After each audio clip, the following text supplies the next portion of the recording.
Bab 6000.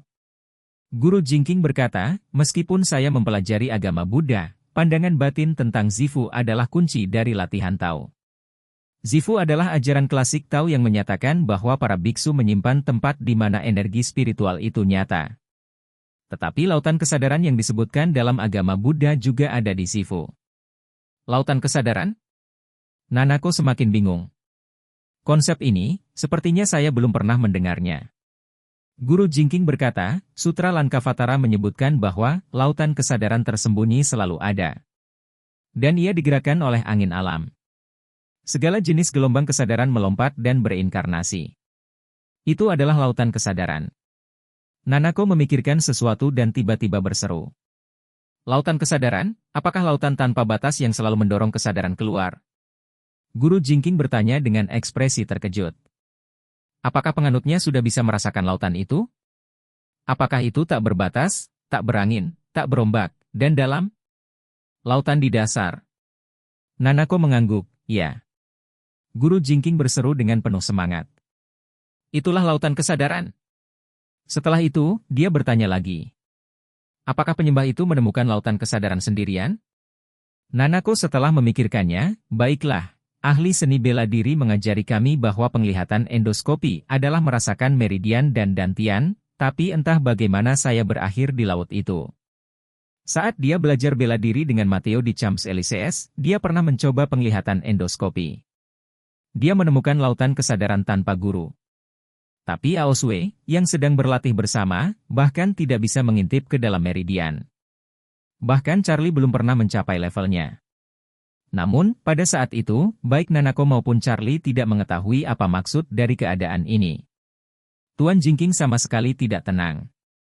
Meski mengenakan jubah, sebenarnya dia sedikit bersemangat saat ini. Dia tidak bisa menahan diri untuk berjalan bolak-balik, berulang kali berkata. Pemujanya memang jenius. Dia benar-benar dapat menemukan lautan kesadaran sendirian. Jika Bikhu Malang ini tidak memiliki seorang mentor untuk membimbingnya, saya tidak akan pernah bisa menemukan cara untuk memasuki lautan kesadaran. Saat ini, Guru Jingking dan bahkan Margaret di depan monitor terkejut.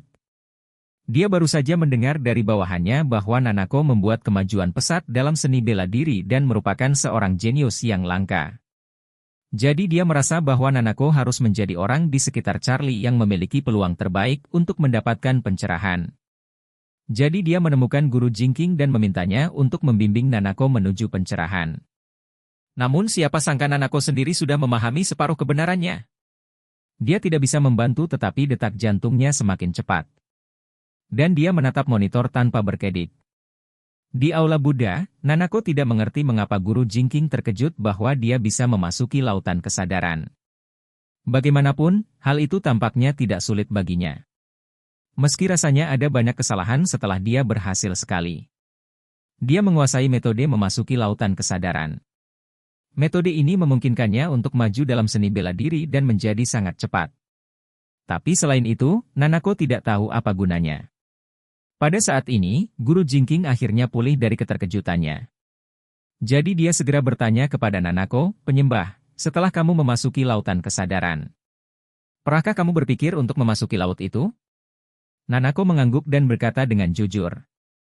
Sulit untuk memasuki lautan kesadaran secara langsung. Jadi saya membiarkan kesadaran saya terus meningkat. Kalau begitu lepaskan semua yang ada di tempat tinggi. Dan biarkan kesadaranku jatuh ke lautan kesadaran. Naik lebih tinggi, Guru Jingking menggumamkan sesuatu berulang kali. Otaknya sudah mati rasa dan dia hampir tidak bisa berdiri. Jadi dia hampir tidak bisa menenangkan diri dengan berpegangan pada meja. Dia memandang Nanako itu dan bergumam, dia jenius. Dia memang jenius. Senior yang tak terhitung jumlahnya dengan bakat luar biasa semuanya dipimpin oleh guru untuk memasuki Taoisme. Sang dermawan sebenarnya bergegas keluar gerbang Tao sendirian. Ini sebanding dengan orang bijak yang mendirikan sekte ini. Saat dia berbicara, dia berkata kepada Nanako, para penyembah, menemukan Zifu, menemukan laut kesadaran, dan pergi ke tempat yang lebih tinggi tidak apa-apa. Jalan menuju pencerahan hanya dapat dicapai oleh sang dermawan. 3/4 dari cara Anda berhasil melewatinya. Namun satu-satunya kesalahan yang dilakukan penyembah adalah langkah terakhirnya. Jika Anda mengambil langkah terakhir dengan benar, Anda akan segera menyadari pencerahan. Pencerahan? Nanako bertanya dengan ragu, apa itu pencerahan? Guru Jingking berkata, pencerahan berarti membuka zifu kesadaran, menguasai energi spiritual, dan melangkah ke jalan surga. Skenario terburuknya adalah menjadi seperti biksu malang, energi spiritual tidak meninggalkan lautan kesadaran. Tetapi jika Anda berlatih keras, Anda akan mampu mencapai dunia bawah sadar mengamati alam semesta di masa depan. Dan situasi yang lebih baik lagi adalah energi spiritual keluar dari lautan kesadaran dan berkumpul di seluruh tubuh. Kalau begitu, kamu bisa berlatih melawan surga dan menjadi biksu sejati. Reiki, Nanako sangat terkejut dan berpikir dalam hati. Mungkinkah? Energi spiritual dan biksu yang disebutkan Guru Jingking adalah kekuatan magis besar Charlie. Memikirkan hal ini, detak jantung Nanako itu tiba-tiba bertambah cepat. Ketika dia tumbuh dewasa hingga usia ini, dia selalu sangat tenang. Dia memiliki sedikit tujuan dalam hidup. Dua yang dia kejar dengan susah payah hanyalah seni bela diri dan Charlie. Setelah dia terluka parah di Arrows Hill dan kembali dari Tiongkok, dia sudah berhenti mengejar seni bela diri. Alasan mengapa dia kemudian belajar seni bela diri sepenuhnya karena dia merasa di dalam hatinya bahwa jika dia belajar seni bela diri, dia akan lebih dekat dengan Charlie. Pada saat ini, dia tiba-tiba merasa memiliki kesempatan lebih baik untuk lebih dekat dengan Charlie. Bab 6001. Berpikir bahwa dia mungkin menjadi orang yang sama seperti Charlie, Nanako sangat bersemangat. Dia memandang Guru Jingking dan bertanya dengan hormat. Guru, saya ingin tahu apakah Anda dapat memberi saya nasihat tentang cara untuk benar-benar mewujudkan pencerahan? Saat berbicara, Nanako merasa sangat tidak yakin. Dia merasa bahwa dalam masyarakat saat ini, merahasiakan segala sesuatu adalah hal yang wajar. Bahkan dalam seni bela diri biasa, tidak mungkin sekte atau keluarga manapun memberitahu orang lain tentang pemikiran batin mereka.